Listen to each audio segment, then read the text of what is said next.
مفيش احلى ولا ألذ من البوريك التركي اللي بيبقى مقرمش من بره وفي نفس الوقت من جوه بيبقى هش وطري في منتهى اللذاذه. ينفع في اي مناسبه كمقبلات في فطار او عشاء خفيف، يمشي معاكوا في اي وقت. ازاي بمكونات بسيطه موجوده في كل بيت ومتوفره ان احنا نحول بوريك الجبنه العادي لطبق مميز وفخم جدا جدا. كان في اجماع على ان البوريك بالطريقه دي احلى كمان من البوريك التقليدي، واضمن لكم ان كل اللي هيدوقوا هيقول لكم تسلم ايديكم ويسالكم كمان على الوصفه. هنجهز الأول الصوص اللي هندهن بيه بين طبقات الجلاش.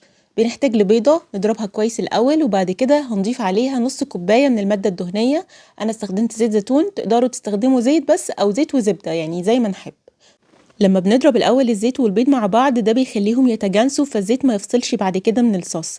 هضيف تقريبا ربع معلقة صغيرة من الملح والفلفل الأسود ونقلبهم كويس، وبعد كده هنضيف عليهم 3/4 كوباية أو 200 ملي من الحليب.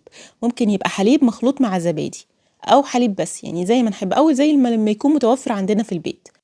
تعالوا بقى دلوقتي نجهز الصلصات اللي هتخلي بوريك الجبنة في حتة تانية خالص. أول حاجة المحمرة السوري اللي بتبقى مع المناقيش، يعني هنخلي بوريك الجبنة بطعم المناقيش. هبدأ الأول بحوالي ربع كوباية من زيت الزيتون أو أي زيت نباتي. هنضيف عليه بصلاية كبيرة تكون مبشورة ناعم، ونقلبها كده شوية في الزيت يعني لحد لما تدبل وتبدأ تصفر.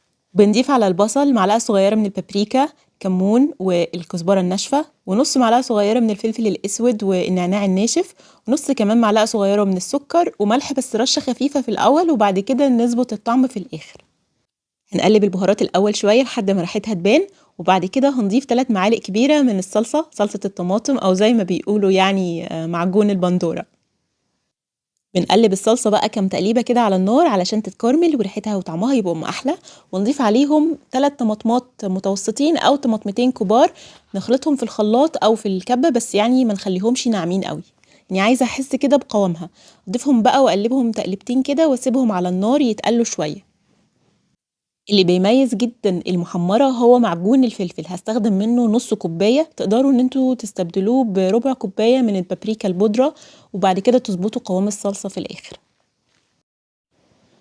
بعد ما قلبتهم كويس بقى هضيف معلقة كبيرة من حبة البركة ومعلقة كبيرة من السمسم، ودول برضو كمان بيدوا طعم حلو جدا للمحمرة، ومعلقة كبيرة من دبس الرمان. لو مش متاح ممكن نضيف عصرة نص ليمونة، بس خلوا بالكم لان في بعض الانواع من الدبس بتبقى مغشوشة، فتأكدوا جدا من المكونات ان هي ما يكونش فيها عسل سكر، لا يبقى اصلا معظم المكونات من الرمان.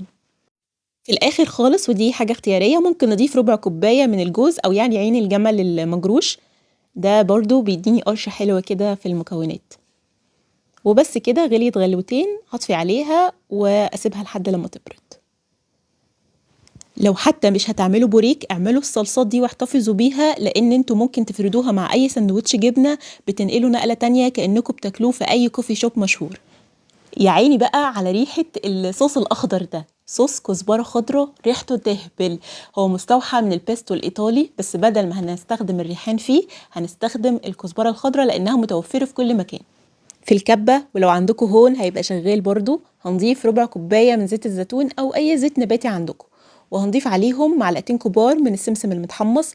طبعا البيستو الأصلي بيستخدموا فيه الصنوبر، فلو عندنا صنوبر ممكن نستخدمه. ومعلقتين كبار من الجبنة البارميزان أو بديلها عندنا في مصر الجبنة الرومي بتاعنا، ونضيف عليهم عصرة نص ليمونة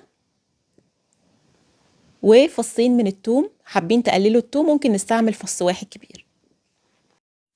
هضرب الأول كده ضربتين لحد لما يختلطوا كويس، وبعدين هنضيف عليهم كوباية من أوراق الكزبرة الخضراء أو تقدروا تستبدلوها بأوراق الريحان، ونضيف رشة من الملح قد تقريبا يعني تمن معلقة صغيرة كده، ورشة من الفلفل الأسود حسب رغبتكم. ونخلط بقى كله مع بعض أو تدقوه تطحنوه في الهون كده برضو هيبقى ممتاز جدا. ويبقى كده صوص البيستو الإيطالي اللي معمول بالكزبرة الخضراء واللي ريحته تهبل بقى جاهز. تعالوا دلوقتي بقى نعمل حشوة الجبنة الرهيبة. هنحتاج لكوبايتين مليانين كده من الجبنة. هستخدم كوباية من الجبنة الفيتا في حدود يعني 200 جرام، وعليهم كوباية من الجبنة الموتزاريلا برضو تقريبا كانوا 200 جرام. ممكن كمان نستخدم الجبنة الاسطنبولي أو القريش، ممكن نضيف جبنة شيدر أو جبنة رومي يعني زي ما تحب. هضيف عليهم ربع كوباية من النعناع الطازة، أنا بحب أقطعه قبل ما استخدمه على طول علشان ما يسودش. ممكن تستبدلوا النعناع بالبقدونس. أنا بحب الزيتون جدا، فهضيف ربع كوباية من الزيتون المتقطع، وكمان هنضيف رشة من السمسم تقريبا معلقة كبيرة، ومعلقة كبيرة من حبة البركة، ونقلب كله ويبقى كده جاهز. البوريك الأصلي بيتعمل بعجينة مخصوص بتكون اسمها اليوفكا، لو موجودة عندكم في السوبر ماركت تقدروا تستخدموها بدل الجلاش. أنا هحتاج هنا ل 500 جرام أو نص كيلو من ورق الجلاش العادي، بس حاولوا تختاروا النوع اللي بيكون ورقته سميكة شوية، وطبعا لازم نغطيه طول ما احنا بنشتغل علشان ما ينشفش ويتقطع مننا. بنختار صينية مناسبة لحجم الجلاش اللي هنستخدمه، بدهنها كويس بالمادة الدهنية. أنا دهنت زيت زيتون، تقدروا تستخدموا زبدة أو سمنة. باخد ورقة واحدة من الجلاش الأول وافردها وارش عليها معلقة أو 2 كده من خليط التوريق بتاعنا، وادهنها كويس بالفرشة.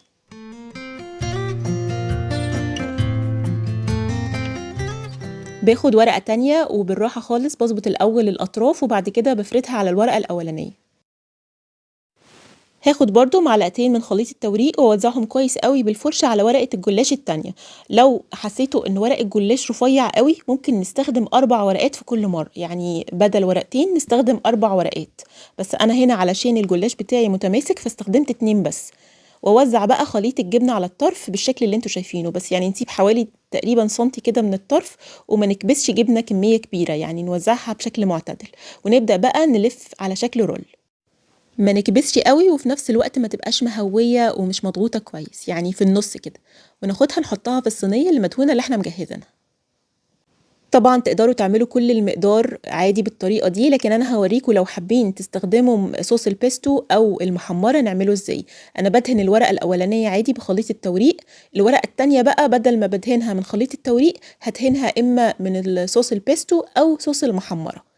يعني ورقة الاولانية بندهنها من الصوص عادي الابيض، والورقة التانية بالصوص اللي احنا حابينه. وعلشان النكهات تبقى باينه فانا ما حطيتش اي مكونات مع الجبنه، يعني انا حطيت مع البيستو ومع المحمره جبنه ساده خالص.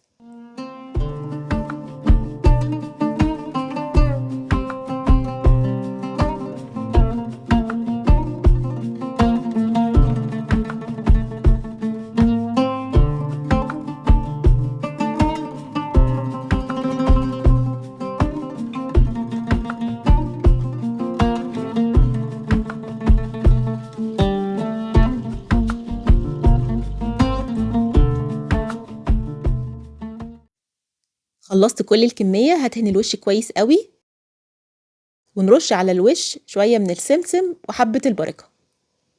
كان متبقي عندي شوية من الصوص، فهقطع الصينية الأول وهدخلها على فرن سابق التسخين على درجة حرارة 180 درجة مئوية. هسيبها الأول 10 دقايق لحد لما تتشمع. هخرجها أسقيها ببقية الصوص اللي باقي، وبعدين هدخلها تكمل تسوية في الفرن، يعني هتقعد في الإجمالي يعني من 20 ل 30 دقيقة لحد لما تاخد لون حلو من تحت ومن فوق. حسيتوا إن هي احمرت من تحت ولسه محتاجة شوية لون من فوق، بنقوم مشغلين الشواية بحيث إن هي تتحمر وتاخد لون حلو.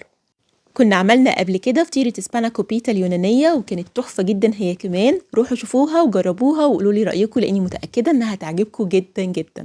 اشوفكم على خير، سلام عليكم.